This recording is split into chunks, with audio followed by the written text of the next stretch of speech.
Nibonani ekhaya lamaphupho. Kunomuntu ngaphambi kokuba ngiqhubeke ube nesiqiniseko sokuthi uyasubscribe ukuze ngokulandelayo sikufakayo kungakuphuthi. Kunobuzile ke mayelana nedliso ukuthi idliso ngabe liyinto ekanjani, lingena kanjani.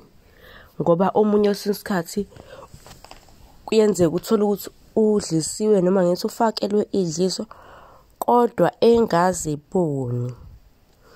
Bengicela ukuthi mina ngeke nginithathe nginibeke. Uzobeke nawe ususondela sikwazi ukuthi sikulaphe la odinga ukulapheka khona. Idliso. Ake siqale nje ngokuthi lingangena kanjani idliso komuntu. Kunendlela ezimbili. Eyokuqala ufakwe ekudleni, enye kungenzeka ukuthi uyaphupha okanye uyadla ephusheni okanye ezinye eziningi indlela.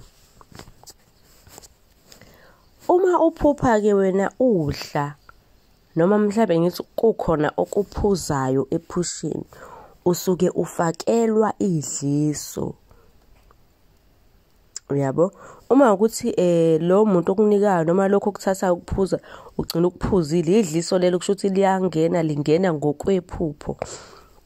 Okanye ukudla lokho okuthathayo ugcina ukuthathile wakudla idliso lingena ngani ngendlela yokudla. Kodwa uma ukuthi ke wena uvukile ngaphambi kokuthi ke udle lokho kusho ukuthi alingenanga lelo dliso. Kodwa uma ukudlile ukudla ephusheni lingenile idliso. Ebese sikhuluma ngale yokuthi udla ukudla nje. Awuphuphi mhlawumbe udla ukudla noma ukhona umuntu okunika ukudla nokunika amanzi. Idliso lalapho kusuke kunento ethile abayifake khona. Okunye kukhona idliso locansi. Lokho ke basuke bekusenzisa bekufake ngaphansi ebese ke elala nalowo muntu loyo. Ebese lingena kanjalo idliso. So ngasho ukuthi ke kumele niqaphele. Ngizokwenza enye ivideo ngikhuluma ukuthi silikhipha kanjani na idliso. Kodwa ke munenkinga wena uyibona ukuthi cha mina nginenkinga yedliso.